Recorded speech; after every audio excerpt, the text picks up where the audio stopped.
水會係趨近正常啦。咁但係咧喺西北太平洋嘅西部咧，個來海水都會係偏軟嘅嚇。咁所以咧就今年個風會比較多。咁而我哋都係預計咧就係嗰個嘅風季可能會比較遲先會完嘅，10月或者以後咧仍然係會有機會係有風㗎。舊年係有記錄以嚟最暖嘅一年，當中4月同10月嘅平均氣温都破紀錄。今年全年平均氣温亦都會比起正常高，雨量就接近正常水平，介乎2100去到2700毫米。天文台上個月喺網誌撰文提到，日本南海海槽相隔300至600年會發生強烈地震，市民都關注對香港有幾大威脅。由於佢係離開香港相對之遠啦，咁所以咧個地震波嚟到香港呢一個距離嚟講咧，應該都係有所個衰減㗎啦嚇。不過咧就過往嚟講咧，喺嗰一帶裏邊咧發生啲比較強嘅地震咧，都會喺香港有啲輕微嘅海嘯咧發生。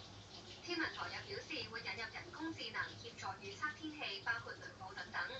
為咗等市民可以掌握天氣嘅變化，天文台嘅手機 App 今年將會加入新嘅功能，包括係以圖像嘅形式顯示本港各區嘅雨量資訊。無線電視記者陳水軒報導。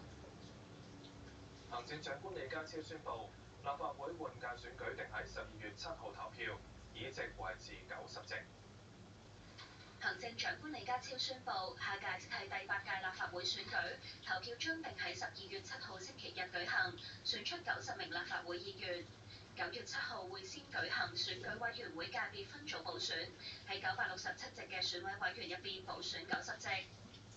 我已經指示政制及內地事務局做好準備，並且同選舉管理委員會緊密合作，喺宣傳推廣、選舉工作人員嘅招募同埋培訓、投票點票安排、數據系統同埋保安等等多方面，要做好全面部署同埋應急嘅計劃。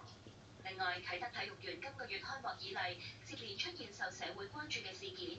李家超認為安排有唔理想，要求文體旅局同啟德體育園設立恆常會議機制。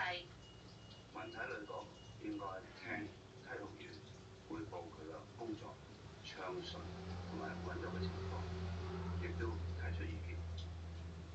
我亦都要求啟德體育園嘅管理公司，佢哋要有一個處理包括應急或者突發事件嘅機制。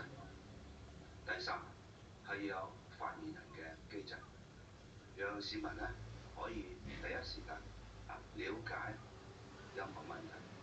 李家超又宣布東盟10國特邀人士入境便利計劃即日起實施，為對本港經濟發展帶來相當貢獻等嘅東盟人士提供出入境便利，包括唔再考慮過往訪港嘅次數、簡化提交資料等。獲批資格有效期3年，每次嚟香港可以逗留2個月或以上。無線電視記者黃子權報導。美國總統特朗普話，國家主席習近平會喺不久嘅將來訪美。喺北京外交部話冇可以發布嘅消息。